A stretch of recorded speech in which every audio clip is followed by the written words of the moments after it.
Kami dari kelompok 6 akan membuat video promosi kesehatan berjudul Menyusui Efektif. Sebelumnya, perkenalkan anggota kelompok kami. Saya Rizka Wibiana. Saya Desi Aulia Ratnasari. Saya Sanisa Serlok Tazita. Saya Maulidina Nurani. Saya Nikolas Januar. Saya Isfari Arya Sanija.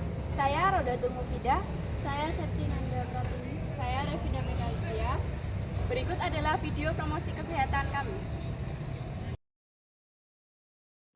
Tindakan menyusui efektif merupakan proses interaktif antara ibu dan bayi dalam rangka pemberian ASI secara langsung dari payudara ibu dengan cara yang benar dan kuantitas yang memadai untuk memenuhi kebutuhan ibu dan bayi.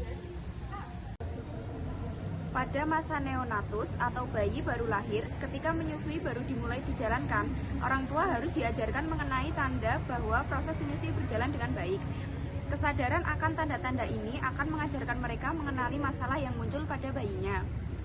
Terdapat beberapa hal yang perlu diamati pada hari-hari pertama masa menyusui. Misalnya, waktu dan lamanya tiap masa menyusui. Adapun beberapa cara menyusui efektif yaitu sebagai berikut. Cara menyusui, usahakan memberi minum dalam suasana yang santai bagi ibu dan bayi. Buatlah kondisi ibu senyaman mungkin. Selama beberapa minggu pertama, bayi perlu diberi ASI setiap 2-3 jam. Menjelang akhir minggu ke-6, sebagian besar kebutuhan bayi akan ASI setiap 4 jam sekali. Jadwal ini baik sampai bayi berumur antara 10-12 bulan. Pada usia ini, sebagian besar bayi tidur sepanjang malam, sehingga tak perlu lagi memberi minuman di malam hari. Langkah-langkah menyusui yang benar. 1. Sebelum menyusui, ASI dikeluarkan sedikit, kemudian dioleskan pada puting dan sekitar kelang payudara. Cara ini mempunyai manfaat sebagai desinfektan dan menjaga kelembaban puting susu. 2. Bayi diletakkan menghadap perut ibu atau payudara dengan A. Ibu duduk atau berbaring dengan santai. Bila duduk, lebih baik menggunakan kursi yang rendah agar kaki ibu tidak menggantung dan punggung ibu bersandar pada sandaran kursi. B. Bayi dipegang pada belakang bahunya dengan satu lengan. Kepala bayi terletak pada lengkung siku ibu atau kepala tidak boleh menengadah dan pantat bayi ditahan dengan telapak tangan. C. Satu tangan bayi diletakkan di belakang badan ibu dan yang satu di depan. D. Perut bayi menempel pada badan ibu kepada bayi menghadap payudara. E. Telinga dan lengan bayi terletak pada satu garis lurus. F. Ibu menatap bayi dengan kasih sayang.